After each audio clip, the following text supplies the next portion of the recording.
పరమందు సింహాసనాసనుడైన దేవాది దేవునికి నా హృదయపూర్వక వందనములు, స్తుతులు, స్తోత్రములు సమర్పించుకుంటున్నాను. అందరికీ శుభోదయం. ఇది నా మహోన్నతుడైన దేవాది దేవుడు నీకు అనుగ్రహించిన వాక్కు. ఇప్పుడు ఆకలి గొనుచున్న మీరు ధన్యులు, మీరు తృప్తిపరచబడుదురు. ఇప్పుడు ఏడ్చుచున్న మీరు ధన్యులు, మీరు నవ్వుదురు. దేవుని నామమునకు మహిమ కలుగునుగాక. ఈ మాటలు లూకాసు వార్త 6వ అధ్యాయము 21వ వచనములో వ్రాయబడి ఉన్నవండి. Praise the Lord. Today our God's promise for us. Blessed are you who hunger now, for you shall be filled.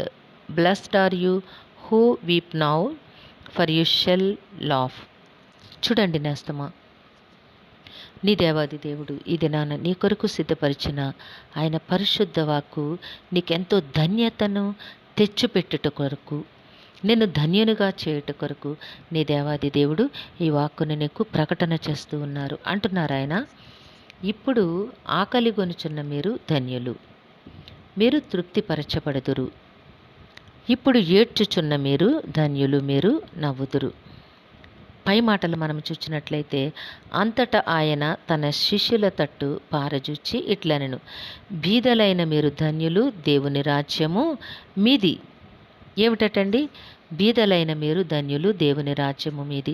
మీరు ఇప్పుడు ఆకలిగా ఉన్నారు నిజమే, కానీ మీరు ధన్యులు అంటున్నారు. ఎలాగట? మీరు తృప్తిపరచబడుదురు. ఇప్పుడు ఏడుస్తున్నారు, కానీ ఏడ్చుచున్నందువల్ల మీరు ధన్యులు. ఎందుకంటే మీరు తప్పకుండా నవ్వెదరు. నవ్విస్తానంటున్నారు దేవాది దేవుడు, తృప్తినిస్తానంటున్నారు. అంతేకాకుండా దేవుని రాజ్యము మీది అని చెప్తూ ఉన్నారు.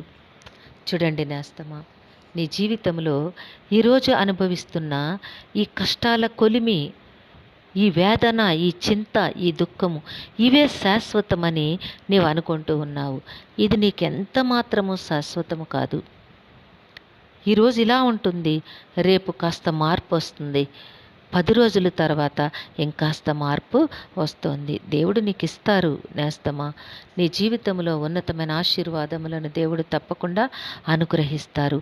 ఇహపరమైన ఆశీర్వాదములు మాత్రమే కాకుండా పర సంబంధమైన దీవెన నీకు ఎంతో ఉన్నతముగా ఇవ్వబోతూ ఉన్నారు. దేవుని రాజ్యము నీది.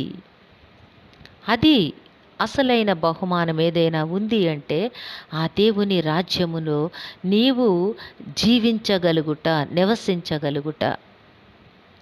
కాబట్టి నేస్తమా, ఇది నాన్నని దేవుడు నీకు చెప్తూ ఉన్నారు, బీదలైన మీరు ధన్యులు, దేవుని రాజ్యము మీది.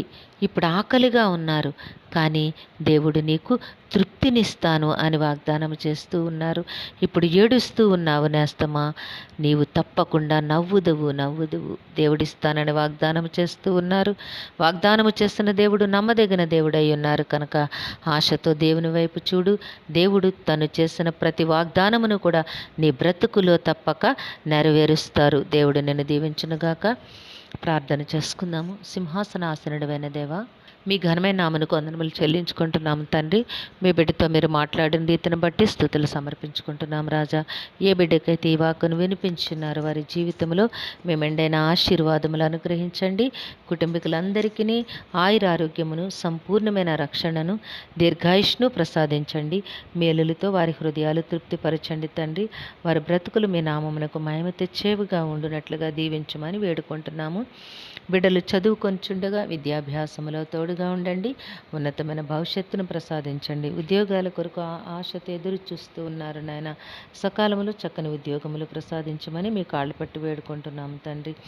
నాయన బిడ్డల వివాహాల కొరకు నాయన ఎంతో ఆశతో ఎదురు చూస్తూ ఉన్నారు నాయన జ్ఞాపకం చేసుకోండి బాబు, ఆ మార్గం తెరవండి.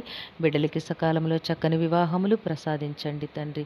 గర్భఫలాల కొరకు ఎదురు చూస్తున్న బిడ్డలకి నాయన మీ కృపను అనుగ్రహించి, చక్కని గర్భఫలమును అనుగ్రహించి మీ కృపలో నాయన జీవింపచేయమని ఈ ప్రార్థన మా రక్షకుడును మీ ప్రియ కుమారుడైన యేసుక్రీస్తు నామం పేరట అడిగి వేడుకొనుచున్నాము తండ్రి.